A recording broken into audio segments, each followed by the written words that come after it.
Hello everyone, welcome to Punjab success mantra. आज के lecture में हम 10 एमसीक्यूज डिस्कस करेंगे रिलेटेड टू एनवायरनमेंट। उससे जाने से पहले आप कुछ हमारे इनिशिएटिव्स देख सकते हैं। फॉर एग्जांपल, आपसे 10:15 करंट अफेयर्स डिस्कस किए जाते हैं। 12 बजे आपसे daily current affairs issue for PCS. ऐसे ही अगर 2 PM की बात करते हैं तो daily 10 MCQs revision for PCS.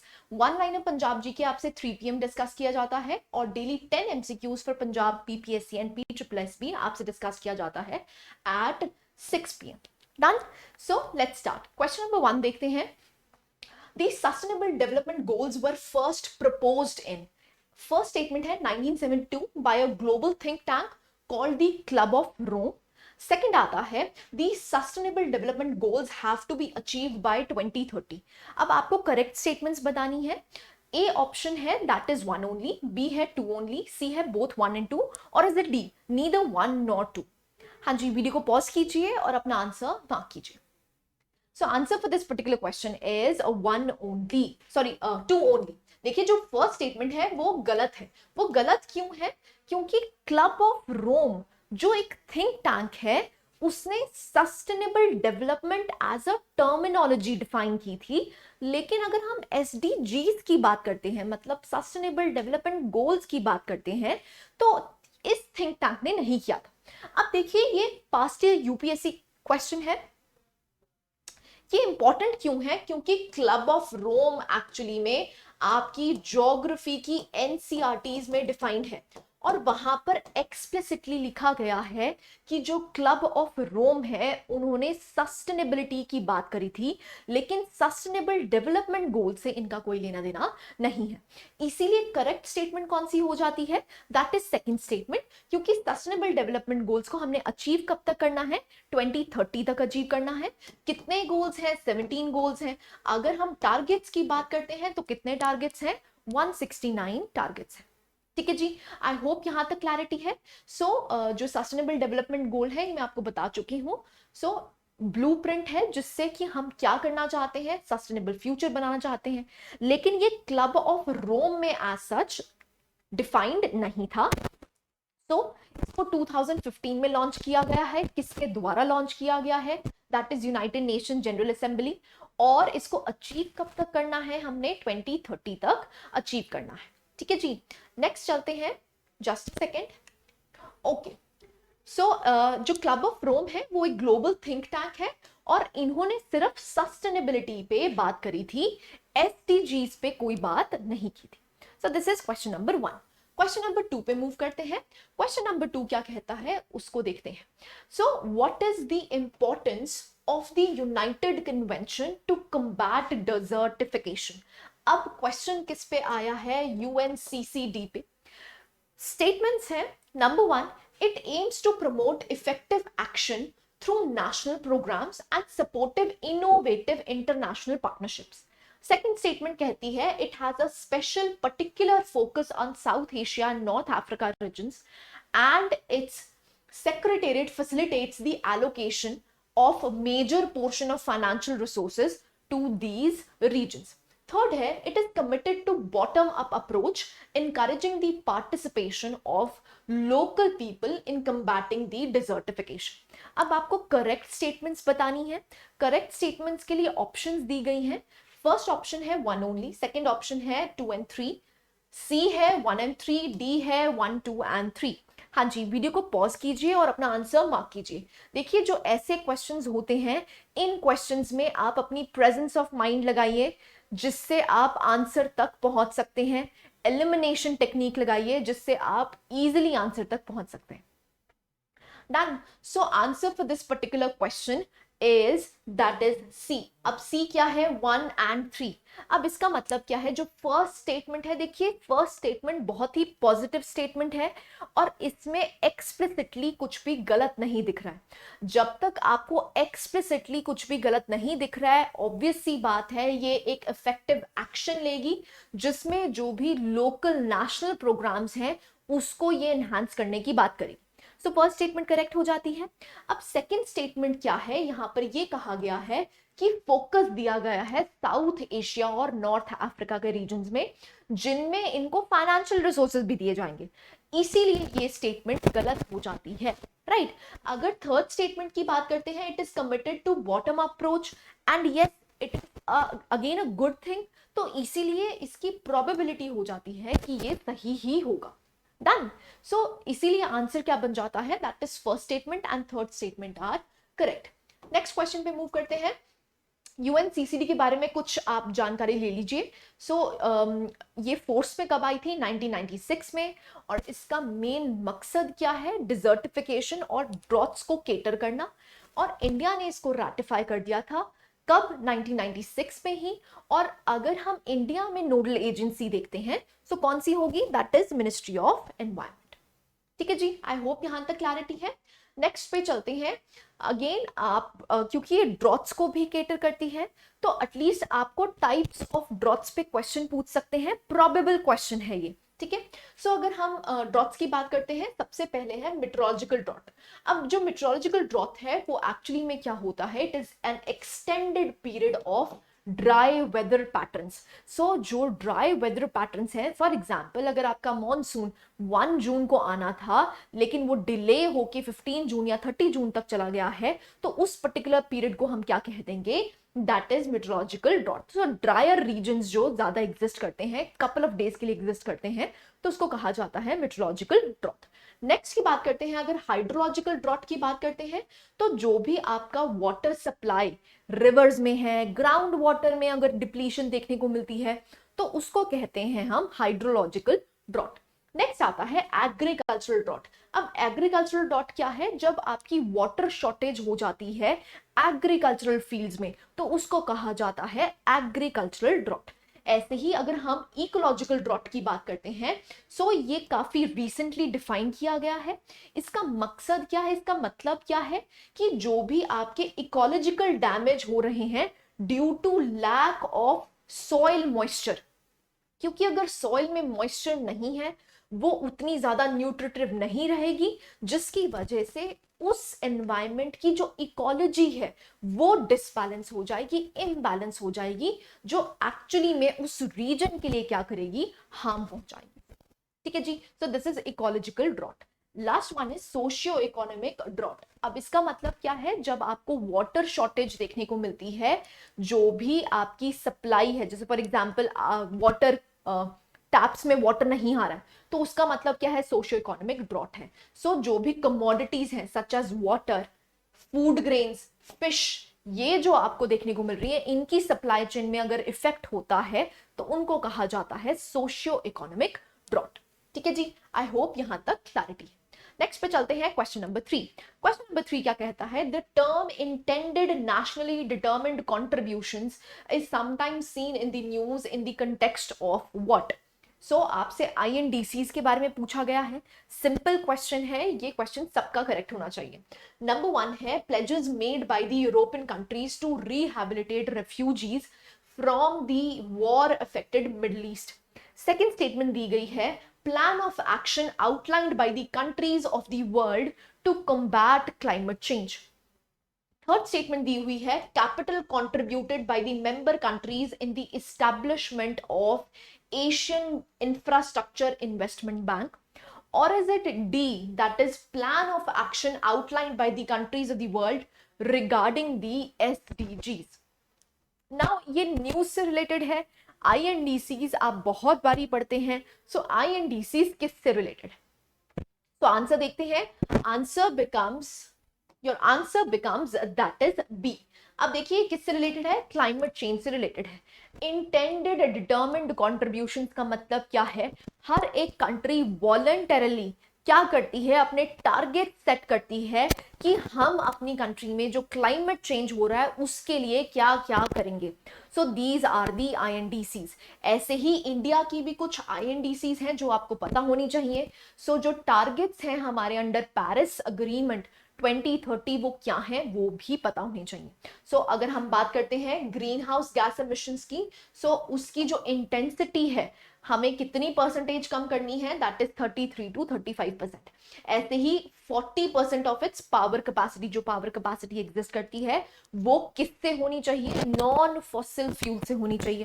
Third है एडिशनल कार्बन सिंक बनाना है, कितना 2.5 to 3 बिलियन टन्स का, जिसमें हम कार्बन डाइऑक्साइड की सीक्वेस्ट्रेशन कर सकें। ठीक है जी, आई होप यहां तक क्लैरिटी है। अब देखिए रिसेंटली COP26 हुआ था। COP26 में 5 बिग गोल्स लॉन्च किए गए थे बाय प्राइम मिनिस्टर मोदी, जिन्होंने नाम दिया था इसका पंचामृत। अब पंचामृत एक्सप्लिसिटली आपसे प्रीलिम्स में पूछ सकते हैं। सो उसके जो टारगेट्स हैं, उसकी जो की फीचर्स हैं, वो आपको पता होने चाहिए। सो अगर हम पहले की बात करते हैं, नेट जीरो एमिशन हम कब तक अचीव करेंगे, 2070 तक अचीव करेंगे। ऐसे ही जो भी हमारे कार्बन एमिशंस हैं उसको 1 बिलियन टन से हम रिड्यूस करने की बात कर रहे हैं। ऐसे ही जो रीन्यूएबल एनर्जी है कंपोनेंट, जो रीन्यूएबल एनर्जी से हम इलेक्ट्रिसिटी जनरेट करते हैं, उसकी जो परसेंटेज है वो हम बढ़ाना चाहते हैं, दैट इज 50% हम करना चाहते हैं। ऐसे ही अगर हम कार्बन इंटेंसिटी की बात करते हैं तो 45% तक रिड्यूस करना चाहते हैं। और अगर हम non fossil fuel energy capacity की बात करते हैं तो उसमें हम रीच करना चाहते हैं 500 गीगावाट्स बाय 2030। अब देखिए ये जो टारगेट्स हैं आपको एक्सप्लिसिटली अलग अलग एक एक पता होने चाहिए। अगर हम नेट जीरो एमिशंस की बात कर रहे हैं तो हमने कब तक अचीव करना है, 2070 तक अचीव करना है, ये आपको पता होना चाहिए। ठीक है जी, नेक्स्ट क्वेश्चन पे मूव करते हैं। Question number 4। क्वेश्चन नंबर 4 क्या कहता है, that is in which of the following regions of India are you most likely to come across the great Indian hornbill in its natural habitat. अब great Indian hornbill की बात करी गई है, news में काफी ज्यादा रहता है, इसीलिए क्वेश्चन इंपॉर्टेंट हो जाता है। सो फर्स्ट स्टेटमेंट देखते हैं, that is sand deserts of north west India. B आता है that is higher Himalayas of Jammu and Kashmir. C आता है that is salt marshes of western Gujarat. और is it D that is western Ghats. So please video को pause कीजिए और अपना answer mark कीजिए। So answer for this particular question is your D, that is Western Ghats। देखिए जो first है, अब आप सोचेंगे कि hornbill as such North East में भी एग्जिस्ट करता है, लेकिन अगर आप यहाँ पर देखते हैं लिखा गया है sand deserts of north west India. So जो सैंड डेजर्ट्स में ही नहीं पाया जाता, राइट। सो इसीलिए वेस्टर्न घाट्स में आपको काफी ज्यादा देखने को मिलता है। तो अगर हम इसकी डिस्ट्रीब्यूशन देखते हैं, सो यू कैन सी, आप देख सकते हैं यहां पर भी देखने को मिल रहा है और यहां पर भी देखने को मिल रहा है। सो ये क्या है, they are endemic to this region. ठीक है, आई होप यहां तक क्लैरिटी है। नेक्स्ट क्वेश्चन पे मूव करते हैं, क्वेश्चन नंबर 5। क्वेश्चन नंबर 5 क्या कहता है, the FAO accords the status of globally important agricultural heritage systems. देखिए काफी ज्यादा न्यूज में रहता है तो इसीलिए क्वेश्चन बनाया गया है। अब कहा गया है कि ये जो सिस्टम है ये करता क्या है, इसका गोल क्या है। सिंपल क्वेश्चन है, अगर आपको ये ऑर्गेनाइजेशन पता है। सो यहां पर क्या है, to provide modern technology, training in modern farming methods and financial support to local communities of identified GIAHS so as to greatly enhance their agricultural productivity. This is first statement. Second statement है to identify and safeguard eco-friendly traditional farm practices. This is your second statement. Third statement की बात करते हैं, to provide geographical indication status to all the varieties of agricultural products. इसके बारे में बात करी गई है। So आपसे पूछा गया है कि बताइए करेक्ट स्टेटमेंट कौन सी है। तो करेक्ट स्टेटमेंट दिया गया है, फर्स्ट है 1 and 3, B 2 only, C 2 and 3, और is it D 1 2 and 3। So video को पॉज कीजिए और अपना आंसर मार्क कीजिए। So answer for this particular question comes out to be, that is B 2 only। देखिए यहां पर क्या जो फर्स्ट स्टेटमेंट है वो भी आपकी इनकरेक्ट हो जाती है। वो कैसे इनकरेक्ट है, क्योंकि यहां पर क्या कहा जा रहा है, they have to support the local communities. अब यहां पर फाइनेंशियल सपोर्ट नहीं दी जाती है। यहां पर इसका मेन मकसद क्या है कि जो भी हम आइडेंटिफाई कर पाए वो चीजें जो एक्चुअली में क्या है, इको फ्रेंडली है। सो इसीलिए स्टेटमेंट कौन सी करेक्ट हो जाती है, दैट इज सेकंड। डन। सो अगर हम इसके बारे में बात करते हैं GIAHS की, सो यहां पर आपको देखने को मिलता है, it was started by FAO to safeguard and support the world's agriculture heritage system.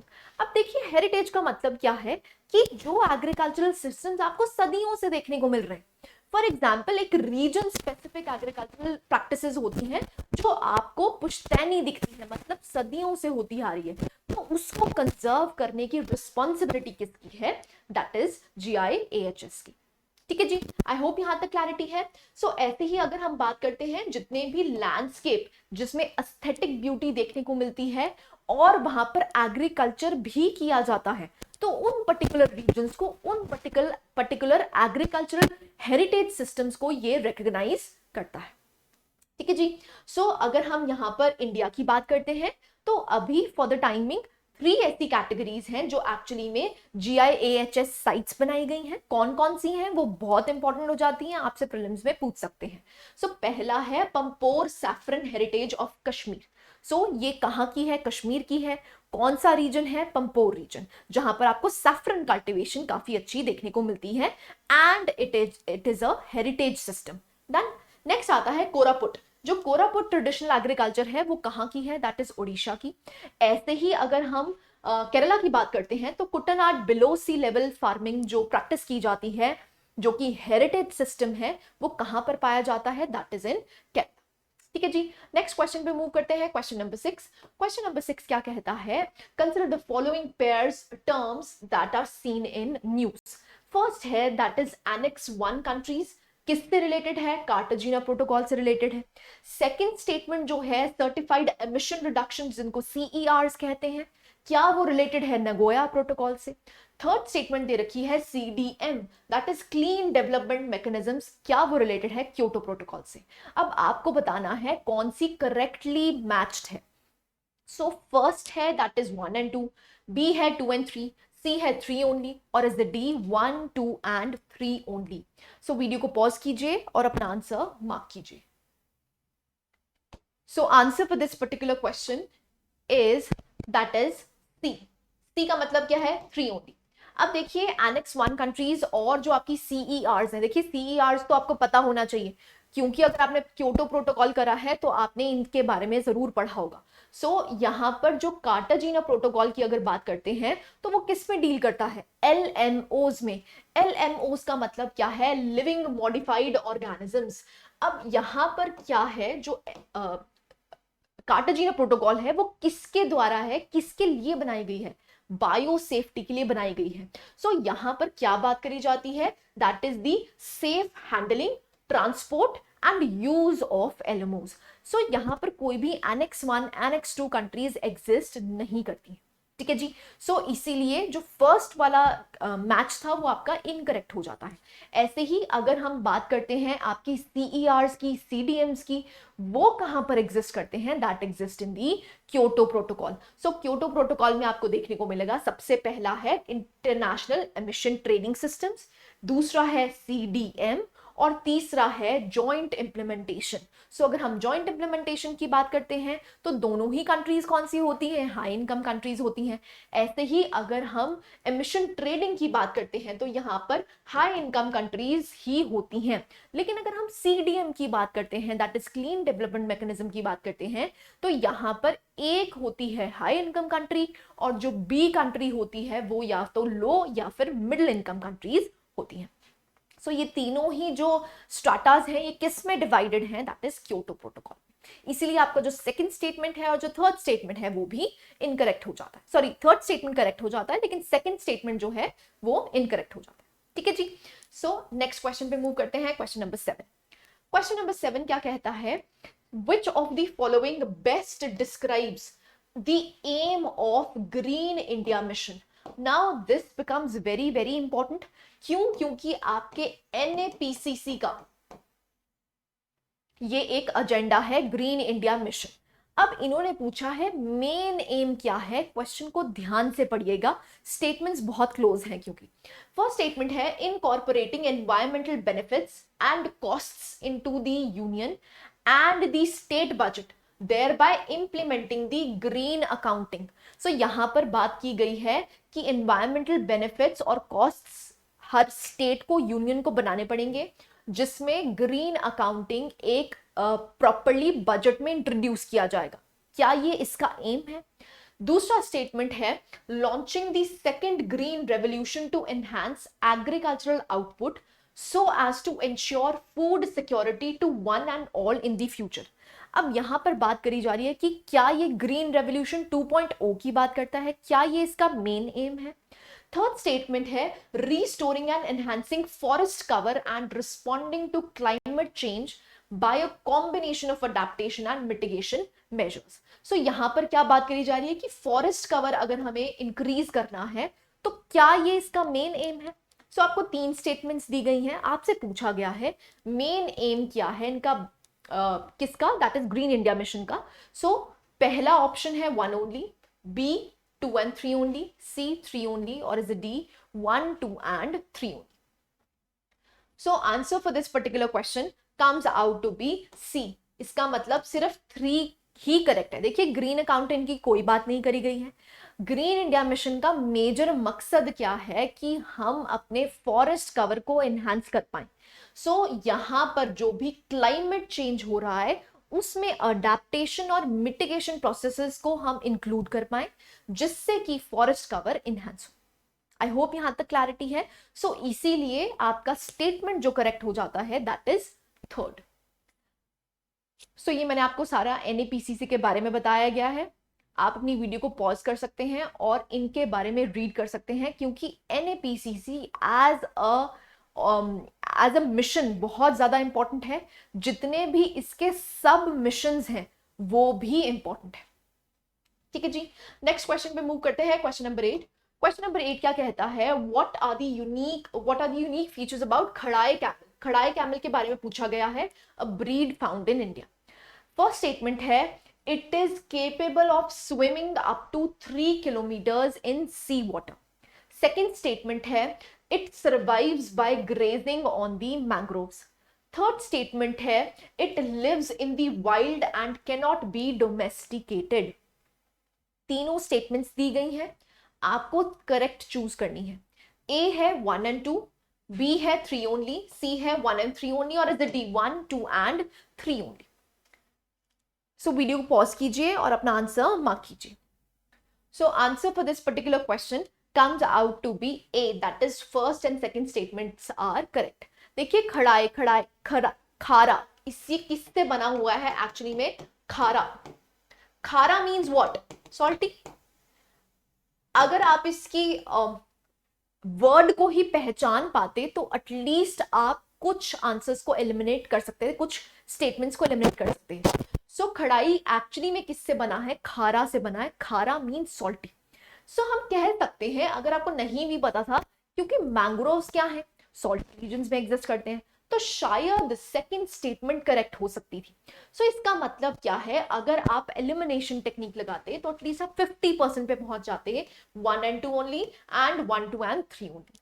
अब देखिए कैमल की बात करी जा रही है। अब कैमल वैसे भी डोमेस्टिकेटेड एनिमल होता है, बहुत से आप राजस्थान के एरियाज में देखते हैं जहां पर कैमल को डोमेस्टिकेट किया जाता है। सो जो थर्ड स्टेटमेंट है अगर आप लॉजिकली देखें तो ये इनकरेक्ट होने के काफी चांसेस हैं। जैसे ही आपको थर्ड स्टेटमेंट इनकरेक्ट दिखती है तो आप अपने आंसर पे पहुंच जाते हैं। ठीक है जी, आई होप यहां तक क्लैरिटी है। सो आप देख सकते हैं ये आपके खड़ाए कैमल्स हैं, they can feed, they have to feed on mangroves, और ये स्विम कर सकते हैं सॉल्टी वाटर में फॉर आवर्स। ठीक है जी, क्वेश्चन नंबर 9 पे मूव करते हैं। क्वेश्चन नंबर 9 दिया गया है टीब के ऊपर। टीब क्या है, the economics of ecosystem and biodiversity. अब पूछा गया है जो टीब है उसके बारे में करेक्ट स्टेटमेंट्स आपने बतानी है। फर्स्ट स्टेटमेंट है it is an initiative hosted by UNEP, IMF and world economic forum. Second statement है it is a global initiative that focuses on drawing attention to the economic benefits of the biodiversity. Third है it presents an approach that can help decision makers recognize, demonstrate and capture the value of ecosystem and biodiversity. देखिए again ये statement type questions को आप elimination से अगर करेंगे तो ज्यादा बेहतर रहेगा, क्योंकि बहुत सी स्टेटमेंट्स आपको काफी पॉजिटिव देखने को मिलती हैं। और अगर हम क्वेश्चन में ही देखें the economics of ecosystem and biodiversity की बात की गई है, सो इसका मतलब क्या है कि हम बायोडाइवर्सिटी को इकोनॉमिकली कैसे बेनिफिट कर सकते हैं विदाउट डैमेजिंग, यही बात होगी, राइट। सो यहां पर आप एलिमिनेशन से अगर चलेंगे तो शायद आप क्वेश्चन कर सकते हैं, ए है 1 and 2, बी है 3 ओनली, सी है 2 and 3 ओनली, और is D 1, 2 and 3। So video को पॉज कीजिए और अपना आंसर मार्क कीजिए। Okay, so answer for this particular question comes out to be C. So पहला करेक्ट नहीं है, सेकंड और थर्ड करेक्ट है। देखिए अगर सेकंड और थर्ड स्टेटमेंट को आप पढ़ेंगे भी ना, वैसे भी पढ़ेंगे तो भी आपको करेक्ट ही लगेगी, क्योंकि एज सच कोई भी एक्सप्लिसिट वर्ड ऐसा नहीं है कि आपको लगे कि ये आउटली वे है, ठीक है, ये तो करेक्ट हो ही नहीं सकता है। तो इसीलिए आपको ये पॉजिटिव स्टेटमेंट्स देखने को मिल रही है, तो सेकंड एंड थर्ड बिकम्स। अब पहला स्टेटमेंट जो है वो यूएनईपी की बात तो समझ आती है क्योंकि एनवायरमेंट से रिलेटेड है, लेकिन आईएमएफ और वर्ल्ड इकोनॉमिक फोरम की बात नहीं समझ आती, क्योंकि एज सच आईएमएफ किससे डील करता है, बैलेंस ऑफ पेमेंट क्राइसिस, ठीक है। तो आप यहां पर अगेन इंटेलिजेंट गेसिंग करके कह सकते थे कि शायद आईएमएफ ना हो, ठीक है। सो इसकी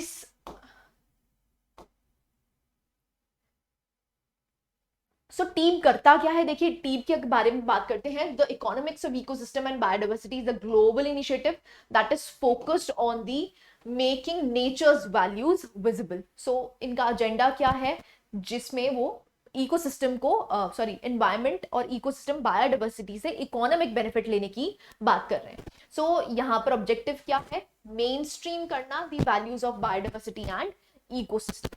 सो this is all about your team. So अगर हम बात करते हैं ये किसका इनिशिएटिव है, ये यूएनईपी का इनिशिएटिव है, और किसका है, under the economics and trade branch of the division of technology.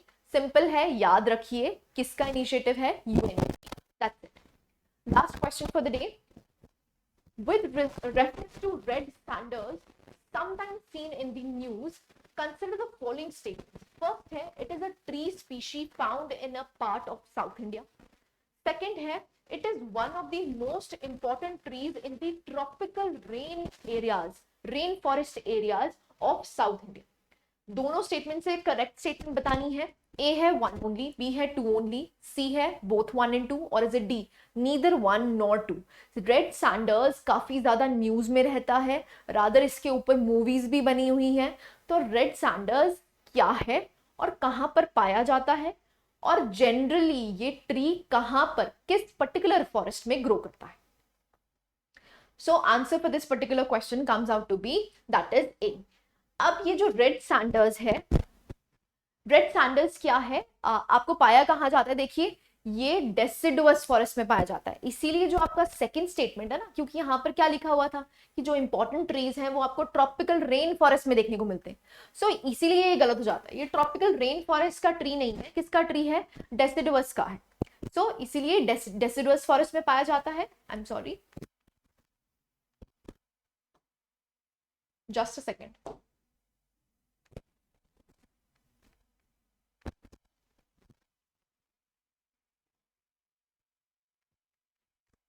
Okay, so ये कहां पर पाया जाता है, that is in Andhra Pradesh. हाँ जी, आंध्र प्रदेश एंड तमिलनाडु। और ये थेरेपेटिक प्रॉपर्टीज होती हैं इसमें, और इसकी काफी ज्यादा डिमांड रहती है, इसीलिए ये ज्यादा एंडेंजर्ड कैटेगरी में एग्जिस्ट करता है। और अगर हम साइट्स की कैटेगरीज में देखते हैं तो अपेंडिक्स 2 में आपको देखने को मिलता है, right. So these were the 10 questions. So आप कुछ हमारे फ्री इनिशिएटिव्स और पेड इनिशिएटिव्स देख सकते हैं। So this is it. I hope you like the lecture. Thank you very much.